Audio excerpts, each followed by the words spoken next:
जय हिंद साथियों, स्वागत है आपका self study classes Vishwamit Jain YouTube channel और दोस्तों ऐप में।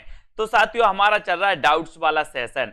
कुछ डाउट्स वाले प्रश्न होते हैं जो हम आपसे बोलते हैं कि आपको कहीं भी डाउट्स लगे पढ़ने के दौरान, है ना, या फिर दोस्तों पढ़ाने के दौरान कोई भी आपको डाउट्स लगे, आप हमें डाउट्स वाले क्वेश्चन जरूर भेजें। फिर हम आपको याद करवाएंगे, आपको बताएंगे कि कहाँ आपका डाउट्स था और इसको क्लियर कैसे करना है। ठीक है, तो यहां पर एक रचना हमेशा पूछी जाती है दोस्तों, गंगा लहरी, और एक रचना पूछी जाती है गंगा अवतरण, है ना।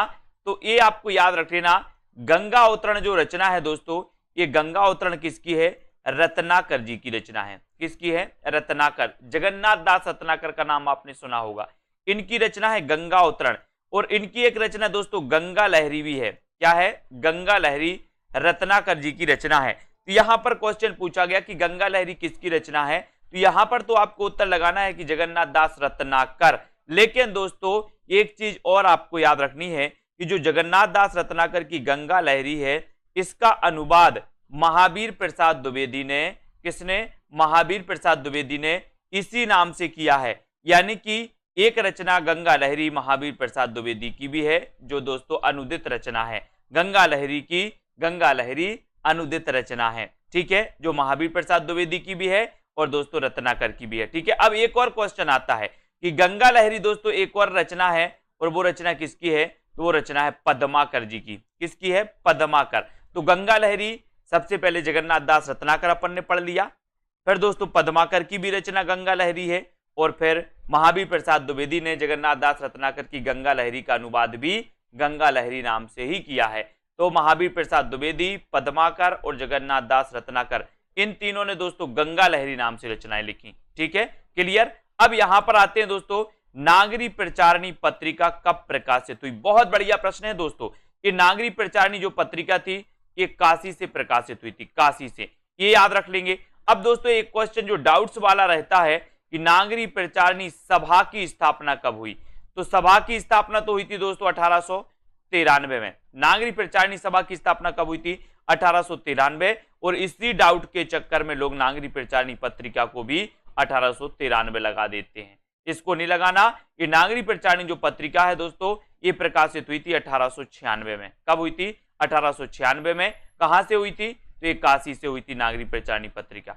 ठीक है, और नागरी प्रचारिणी सभा की स्थापना 1893 में हुई थी। ठीक है, क्लियर। अगला क्वेश्चन देखते हैं। अगला क्वेश्चन है, प्रयोगवाद का सर्वप्रथम प्रयोग किसने किया? यहां पर डाउट्स क्या है? सबसे पहले दोस्तों ये चीज आती है, आप लोग कोई भी नॉर्मल अगर नहीं पढ़ा है तो यही सोचता है कि प्रयोगवाद के प्रवर्तक अज्ञेय माने जाते हैं, है ना। तो प्रयोगवाद शब्द का प्रयोग भी अज्ञेय ने ही किया होगा, ऐसा डाउट वो कॉमन सेंस लगा के उत्तर लगा आते हैं। लेकिन अब ऐसा नहीं करना दोस्तों। प्रयोगवाद के प्रवर्तक माने जाते हैं वो तो अज्ञेय माने जाते हैं, नो डाउट्स, अज्ञेय। लेकिन याद रख लेना, प्रयोगवाद शब्द का सबसे पहले प्रयोग जो किया था वो किया था नंद दुलारी वाजपेयी। यानी कि यहां पर इस प्रश्न का उत्तर आपका नंद दुलारी वाजपेयी होगा, क्योंकि प्रयोगवाद शब्द का सबसे पहले प्रयोग नंद दुलारी वाजपेयी ने किया। लेकिन प्रयोगवाद के प्रवर्तक कौन माने जाते हैं? अज्ञेय माने जाते हैं। इनको याद रख लेना। आपको पता है दोस्तों 1943 में तार सप्तक प्रकाशित हुआ, और इस तार सप्तक के माध्यम से ही दोस्तों, इस तार सप्तक के प्रकाशन से ही प्रयोगवाद का क्या माना जाता है? उदय माना जाता है। अभी एक क्वेश्चन और आता है कि प्रयोगवाद का सबसे ज्यादा विरोध किसने किया? तो सबसे ज्यादा विरोध दोस्तों अज्ञेय जी ने किया।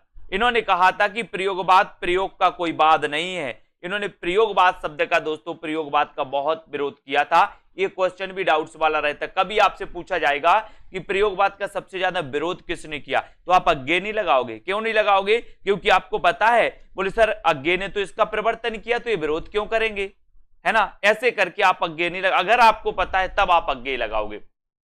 तो भूलना नहीं है, इस प्रश्न का उत्तर आपका नंद दुलारी वाजपेयी होगा। ठीक है, अगला क्वेश्चन यहां पर देखते हैं दोस्तों, प्रगतिवाद शब्द का सबसे पहले प्रयोग किसने किया?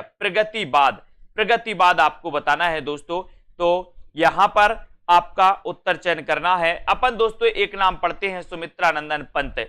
छायावाद के 4 आधार स्तंभों में सुमित्रानंदन पंत का नाम आता है। इनकी रचनाओं युगांत, युगवाणी, ग्राम्या, ये इनकी प्रगतिवादी रचना भी मानी जाती है दोस्तों। युगांत रचना के माध्यम से सुमित्रानंदन पंत ने छायावाद का अंत किया था। है ना, छायावाद के अंत की घोषणा की थी दोस्तों।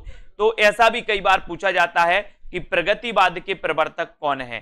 तो प्रगतिवाद के प्रवर्तक जो माने जाते हैं वो माने जाते हैं सुमित्रानंदन पंत। लेकिन प्रगतिवाद शब्द का सबसे पहले प्रयोग किसने किया था? तो उत्तर चला जाएगा मुक्तिबोध।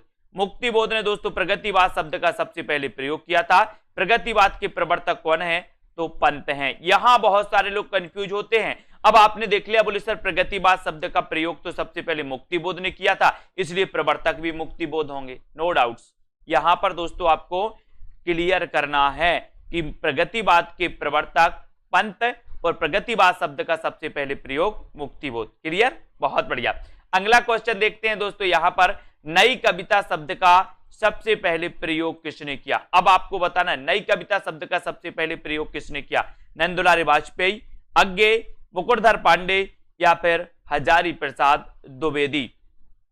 अगर दोस्तों आप ऐप के अलावा और कहीं वीडियो देख रहे हैं, है ना, तो आप दोस्तों सेल्फ स्टडी क्लासेस ऐप में कोर्स में जो है एडमिशन ले सकते हैं, बढ़िया तरीके से आराम से पढ़ सकते हैं, है ना।